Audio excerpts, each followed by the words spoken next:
अस्सलाम वालेकुम। आज हम बॉटनी डी का chapter number 1 solution acid base and colloidal start करने लगे हैं।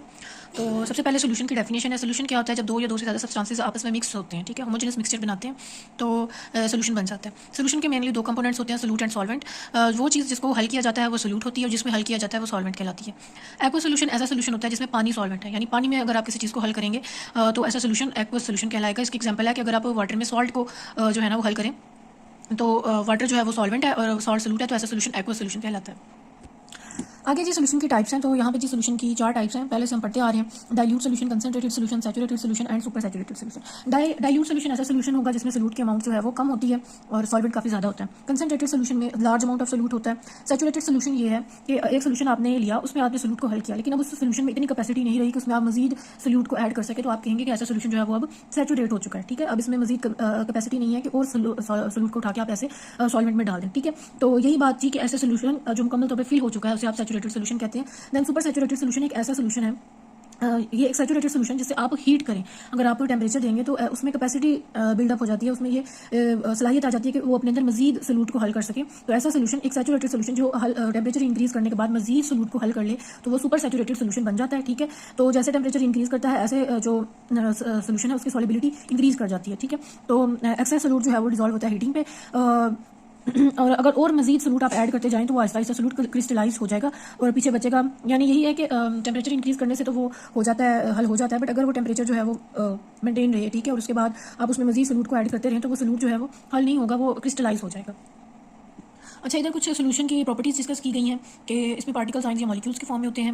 यूनिफॉर्म डिस्ट्रीब्यूशन होती है सोल्यूट की, मतलब पूरे सॉल्वेंट में सोल्यूट फैला हुआ होता है। सोल्यूट को अगर आप एक फिल्टर से पास करें तो ये आसानी से पास कर जाएगा। ऑस्मोसिस और डिफ्यूजन इनमें होती है। सेमी परमिएबल मेम्ब्रेन से ये डिफ्यूज कर सकते हैं, लेकिन इसके जो पार्टिकल्स हैं इसको आप नेकेड आई से आम आंख से नहीं देख सकते, और अगर इसमें से लाइट गुजारें तो ये लाइट आराम से इसमें से गुजर जाएगी। ये लाइट को स्कैटर यानी बिखेरेंगे नहीं, उनकी डायरेक्शन चेंज नहीं करेंगे लाइट की रेज की।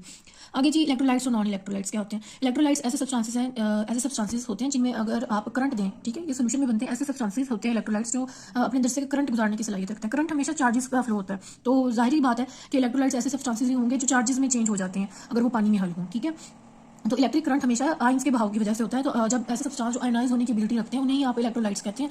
तो प्रोसेस जो इलेक्ट्रोलाइट्स का डिकम्पोजिशन का यानी आयंस में टूटने का जो प्रोसेस है उसे आप इलेक्ट्रोलिसिस कहते हैं। एग्जांपल यहाँ पे दी हुई NaCl।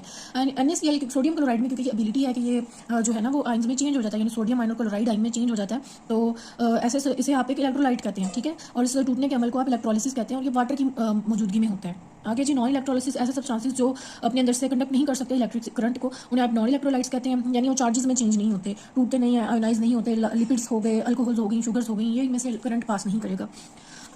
आगे कुछ यूनिट्स हैं सॉल्यूशंस के लिए जो आप यूज़ करते हैं। परसेंटेज आपको पता है, सिंपल सी क्या होती है कि आपने वेट या वॉल्यूम लेना सोल्यूट का और उसे आपने परसेंटेज में एक्सप्रेस करना होता है। जैसे यहाँ पे एग्जाम्पल दी हुई है कि सोल्यूट और सॉल्वेंट के लिहाज से कि सॉल्वेंट जो है वो कितना है 90 ग्राम है और उसमें सोल्यूट आपने कितना डाला है 10 ग्राम, तो इट इज़ कॉल्ड 10% सोल्यूशन। तो ऐसा सोल्यूशन परसेंटेज यानी आपने सोल्यूट की और सॉल्वेंट के लिहाज से कंसंट्रेशन देखनी है कि आपने सिर्फ 10% जो है वो सोल्यूट ऐड किया है इस सॉल्वेंट में। देन मोलैरिटी क्या होती है? मोलैरिटी सिंपल वर्ड्स में अगर मैं कहूँ तो 1 लीटर सोल्यूशन में आपने 1 लीटर जो सोल्यूशन है वो बनाना है, तो उसको बनाने के लिए आपने क्या करना होता है, आपने जो भी सब्सटेंस लेना है उसका मॉलिक्यूलर वेट लेना है। यहाँ जैसे यहाँ पे एग्जांपल दी होगी सुक्रोज की कि इसका मॉलिक्यूलर वेट है 342। ठीक है, सुक्रोज C12H22O11, यानी कार्बन को 12 उसके मॉलिक्यूलर वेट को 12 टाइम्स मल्टीप्लाई करके इस तरह जो आप मॉलिक्यूलर वेट का एक फॉर्मूला होता है केमिस्ट्री में उसके जरिए जब निकाला गया तो वो था 342। या जैसे NaCl है उसका 58.5 ग्राम है, तो उसको अगर आप क्या करें कि आपने उस 1 ग्राम को लेना है उसके, यानी इतने जितना उसका मॉलिक्यूलर वेट है, यानी 342.3 ग्राम आपने लेना है और उसमें आपने पानी में हल करना है और इतना हल करना है कि पूरा सोल्यूशन 1 लीटर का बन जाए।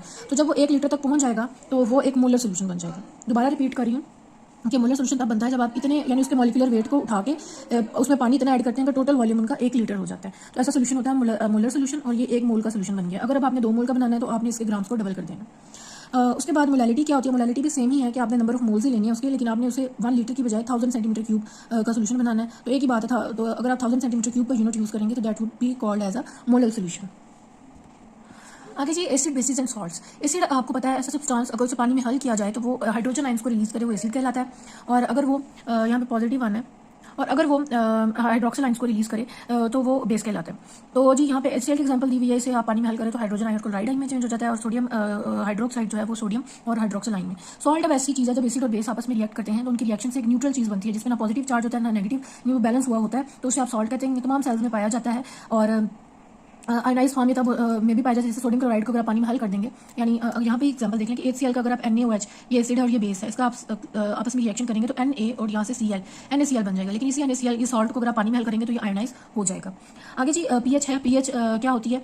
हाइड्रोजन आइंस का जब आप नेगेटिव लॉग लें तो उसे आप उस सब्सटेंस की पीएच कहते हैं। सिंपल ये है कि हाइड्रोक्सल और हाइड्रोजन आइन की जो कंसंट्रेशन है उसको हम मेजर कर रहे होते हैं, ये अफेक्ट करती है केमिकल रिएक्शंस को, ठीक है। इसके लिए बॉडी में बहुत इंपॉर्टेंट है कि इनकी कंसंट्रेशन कितनी है। अगर हायर कंसंट्रेशन है हाइड्रोजन आइन की तो ऐसे सोल्यूशन को आप कहते हैं कि ये एसिडिक है। अगर हाइड्रोक्सल आइन से ज़्यादा हो गए हैं तो उसे आप क्या कहेंगे कि ये बेसिक है। तो जी न्यूट्रल सोल्यूशन जो है उसमें इक्वल नंबर होता है हाइड्रोजन और हाइड्रोक्सल आइन का। 0 to 14 तक आपका स्केल होता है। 0 to 7 तक एसिडिक और 7 पे आके न्यूट्रल और आगे 8 to 14 बेसिक सब्सटेंसेस होते हैं। और ये बेसिक सारी बातें इधर लिखी हुई। वही आपको फॉर्मूला पता है, pH is equal to minus log hydrogen ion. Next जो हमारा टॉपिक है वो बफर्स ऐसे सब्सटेंसेस होते हैं जो पीएच में चेंज को रोक लेते हैं। किस तरह रोक लेते हैं ये भी देखते हैं। बफर्स की इंपॉर्टेंस ये है कि हमारे इंटरनल एनवायरनमेंट को हमेशा होम्योस्टेसिस की जरूरत होती है कि वो एक स्टेबल कंडीशन में रहे।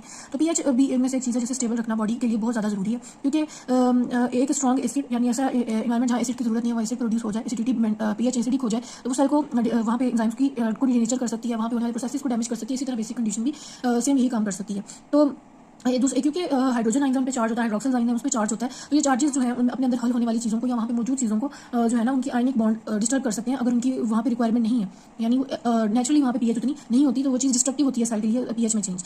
फ्लूइड जो है हमारे अंदर केमिकल्स वगैरह होते हैं, एसिड बेस बैलेंस मेंटेन करना जरूरी है। तो ऐसे सब्सटेंसेस जो इस चीज़ को मेंटेन करके रखते हैं उन्हें आप बफर कहते हैं। बफर दो तरह के होते हैं, या तो वो वीक एसिड्स होते हैं और साथ स्ट्रॉन्ग बेस का सॉल्ट होता है।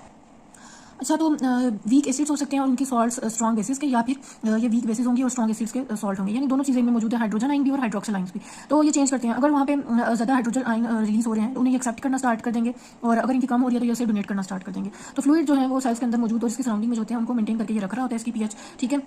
और दो इंपॉर्टेंट यहाँ पे सिस्टम्स डिस्कस किए गए हैं, कार्बोनिक एसिड का बफर, एक फास्फेट बफर। कार्बोनिक एसिड का बफर आप देखें तो ये जो कार्बोनिक एसिड है ये ब्रेक डाउन करता है हाइड्रोजन आइन में और बाइकार्बोनेट आइन में, ठीक है। तो अगर हाइड्रोजन आइन ऐड किए जाएं तो ये हाइड्रोजन आइन मजीद ऐड हो रहे हैं तो हाइड्रोक्सल ये जो बाइकार्बोनेट आइन है उसको अपने साथ मिलाता है और ये कार्बोनिक एसिड में चेंज होना शुरू हो जाता है, ठीक है। और अगर यहाँ से हाइड्रोजन आइन कम हो रहे हैं तो दिस रिएक्शन मूव्स, यानी हाइड्रोजन आइन को कि अमाउंट क्या हुई, हाइड्रोजन आइन की अमाउंट ज़्यादा होगी तो ये क्या करता है, कार्बोनिक एसिड उसके साथ मिलके उसे जो है ना इसमें कार्बोनिक बाइकार्बोनेट आइन हाइड्रोजन से मिलकर उसे कार्बोनिक एसिड में चेंज करता रहता है, ठीक है। इससे क्या होता है कि जो एक्सेस में हाइड्रोजन आए होते हैं उसकी अमाउंट जो है वो कंपेंसेट हो जाती है, तो पीएच चेंज नहीं होती। और अगर हाइड्रोक्सल आइन कभी ज़्यादा आ जाए तो जो उसके साथ ये वाले हाइड्रोजन आइन रिएक्ट करके पानी बनाते हैं, तो इस तरह क्या होता है कि हाइड्रोजन या हाइड्रोक्सल आइन की जरूरत से ज़्यादा अमाउंट नहीं होती और पीएच में कोई खास चेंज नहीं आता। इसी तरह फॉस्फेट बफर होता है जिसमें डाइहाइड्रोजन फॉस्फेट और इसके साथ ये जो हाइड्रोजन फॉस्फेट आइन है एक जो है इसमें ये हाइड्रोजन आइन डोनर है, यानी ये डोनेट करता है हाइड्रोजन आइन, और ये जो है ये हाइड्रोजन आइन को एक्सेप्ट कर रहा होता है। तो ये जो दो बफर्स हैं ये मेनली हमारी बॉडी में जो पीएच है उसको मेंटेन करके रख रहे होते हैं।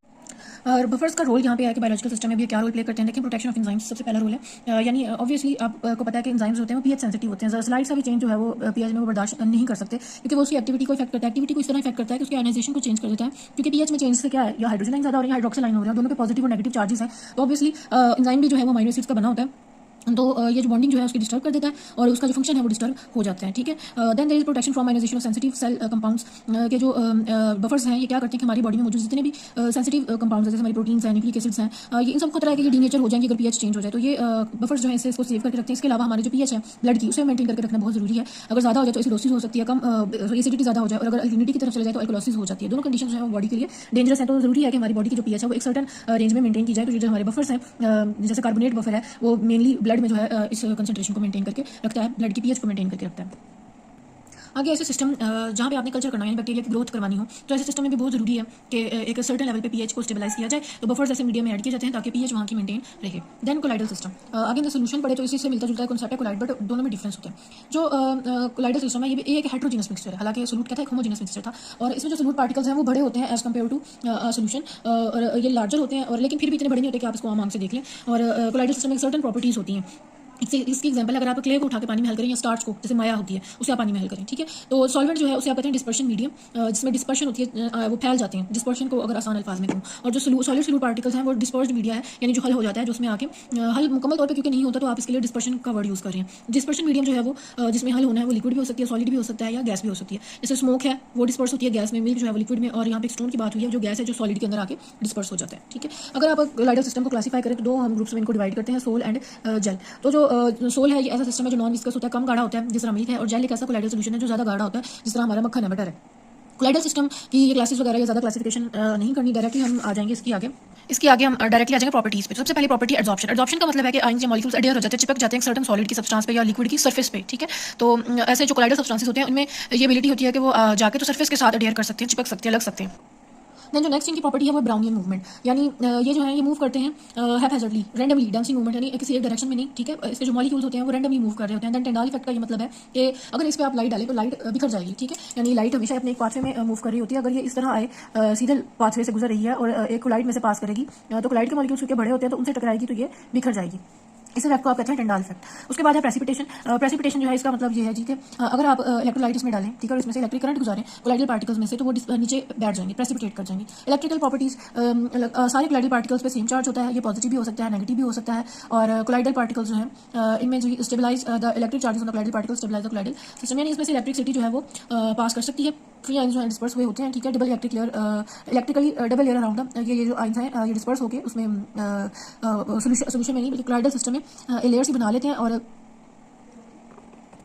जी, और ये जो चार्जेस का डिस्पर्शन है ये सिस्टम को स्टेबलाइज करके रखती है। फिल्ट्रेशन, ऑल्दो ये जो बड़े होते हैं यानी इसके पार्टिकल सोल्यूशन की निस्बत फिर भी क्योंकि ये बड़े होते हैं तो फिल्टर नहीं हो सकते, फिल्टर में से पास नहीं कर सकते। हालांकि हमने सोल्यूशन की बात की थी कि वो फिल्टरेबल होते हैं, उसके पार्टिकल्स वो फिल्टर हो जाते हैं, ठीक है। इसकी एग्जांपल है डायलिसिस, जिसमें आप क्या करते हैं कि किडनी जब वर्क नहीं कर रही होती तो इन इम्प्योरिटीज़ को आप सेपरेट कर देते हैं। फेज रिवर्सल, आपने अभी पढ़ा कि दो फेजेस सोल और जेल, तो ये दोनों जो है एक सर्टेन कंडीशंस में एक्सचेंज हो जाती हैं, यानी सोल जेल में और जेल सोल में चेंज हो जाता है। तो इस प्रोसेस को आप जो है ना वो फेज रिवर्सल कहते हैं। आगे इसकी बायोलॉजिकल सिग्निफिकेंस क्या अहमियत है इसकी, तो properties of a colloidal system. Protoplasm, ये जो हमारे जितने भी सिस्टम है सेल्स के वो विस्कस होते हैं, गाढ़े होते हैं और वो कोलाइड होते हैं और इसको इससे सेल वॉल जो है वो कवर कर रही होती है। और जी क्या बात है कि स्मॉल आइंस जो है इनमें प्रेजेंट होते हैं। स्मॉल आइन तो ट्रू सोल्यूशन बनाते हैं हमारे साइटोप्लाज्म में, लेकिन जितने भी बड़े मॉलिक्यूल्स होते हैं ना वो कोलाइडल सिस्टम बना रहे होते हैं। कोलाइडल सिस्टम जो है इनमें बफरिंग प्रॉपर्टीज भी होती हैं क्योंकि डिफरेंट रीजन प्रोटोप्लाज्म में डिफरेंट पीएच रख रहे होते हैं और ये सारी प्रोटोप्लाज्म की जो प्रॉपर्टीज हैं चेंज होती रहती हैं। तो कोलाइडल सिस्टम जो है प्रोटोप्लाज्म को एक पीएच में मेंटेन करने में हेल्प कर रहा होता है। साइक्लोसिस, जब अमीबॉइड मूवमेंट भी यानी सोल जेल और जेल सोल में चेंज होता है, तो आपको पता है कि आपका साइटोप्लाज्म में भी सोल और जेल रीजन होते हैं। तो ये हर वक्त जो मूवमेंट हो रही होती है वो इस क्योंकि कोलाइड है आपका साइटोप्लाज्म, इसमें सोल और जेल रीजन्स में बनते हैं और वो आपस में इंटरचेंजेबल भी हैं। तो जब वो मूव करता है तो सोल को जेल में और जेल में को सोल में चेंज होना जो है वो होता है। तो ये मूवमेंट भी इसकी कोलाइडल प्रॉपर्टी की वजह से। फिर आपके जो फ्रूट साइड में प्रोटीन और स्टार्च वगैरह को स्टोर किया जाता है और एक कोलाइडल प्रॉपर्टीज ये एग्जिबिट करते हैं। ब्लड आपका एक कोलाइडल एक्टिव प्रॉपर्टी शो करता है, मिल्क आपका एक कोलाइड है। तो इसमें से वैसे सबसे इंपॉर्टेंट जो क्वेश्चन है वो ये है कि what is the difference between true solution and the colloidal solution. तो ये आपने कर लेना, मेजरली यही क्वेश्चन जो है इधर से लॉन्ग आता है। इसके अलावा बफर्स भी एक लॉन्ग क्वेश्चन है।